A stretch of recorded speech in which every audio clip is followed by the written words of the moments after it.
I used to care, I used to worry about the viewing figures for Doctor Who, and then I realised it doesn't matter. It doesn't actually matter. I don't care and I'm not worried.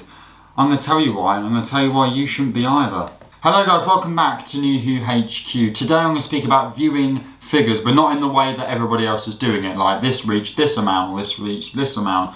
I'm going to be pretty blunt about it as to why it really doesn't matter and everybody takes it out of proportion and makes it so more important than it actually is.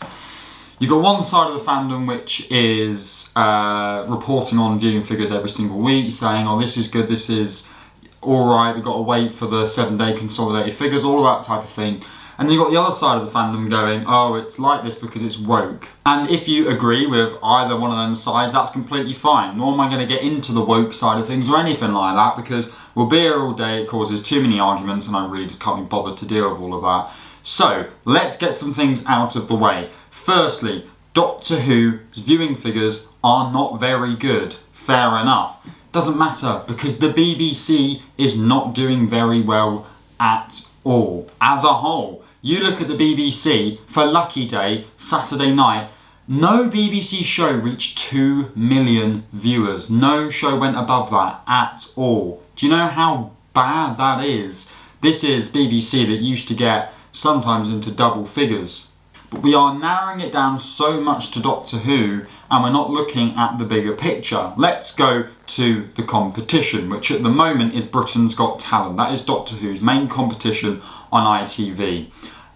If you're American or other country and you're not from the UK and you don't understand, we have two main channels, which is the BBC and ITV, which have dominated British television and our viewing habits for decades. Now it is more sort of Netflix, but they're still pretty prominent.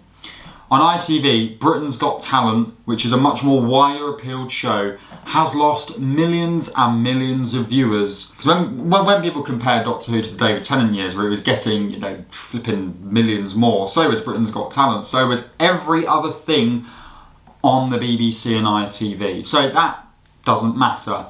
Binge culture is quite a big thing. I know from going around Twitter, from people that I speak to personally, some of my own family, watch Doctor Who when it's done, because we live in a binge culture. We now have the option to wait a few days or sometimes a few weeks, or even sometimes a series is released straight out so you can watch it all in one, and people do that because they prefer the binge culture. It's much easier to do that. So that's what some people do with Doctor Who. They're waiting for the series to finish so then they can binge it. Another thing is the social media impact. I cannot begin to tell you, and I only realised this recently, Doctor Who is massive on social media. I don't mean the chat around it and the fandom, I mean just on TikTok and when Doctor Who releases things and edits that people do. It's got a lot of attention. I believe a Lux clip got 14 million views for a short. That's a lot for a show which is apparently underground. So its social media impact is massive, and don't forget that Doctor Who's aim that they wanted to try and aim for is the younger category, and younger people use social media more than people not in that age range.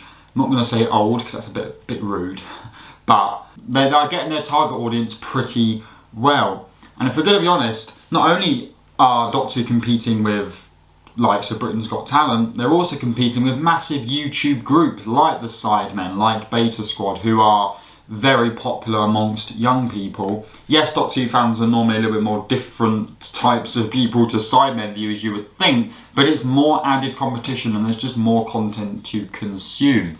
Nothing to do with Doctor Who, and this is probably some of the best Doctor Who we are currently having for quite a while. Definitely better than Jodie Whittaker's era. But the fact that Doctor Who did do poor in its viewing figures compared to 20 years ago, whatever, it was still like the third most watched show on BBC.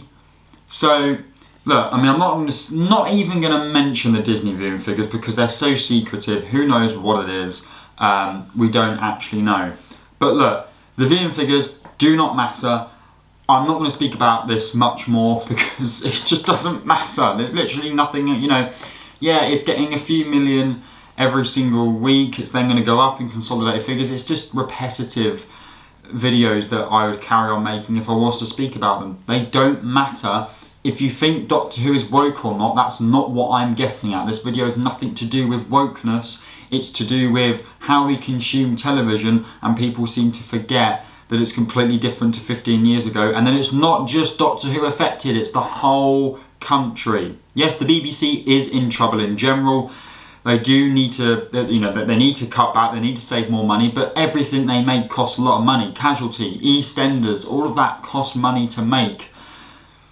Not just Doctor Who. Yes, it's probably up there, or even the most expensive, but so is everything, because production values are going up in this country, well, for everybody, but they're especially going up here because the BBC cannot afford to keep on top of it. A video will be coming out in the next few days explaining what could happen after season 2 and the best options. But for now, if you're new to the channel and you'd like to subscribe, that would help me out fantastically, and give this video a like. And I'll see you all very, very soon.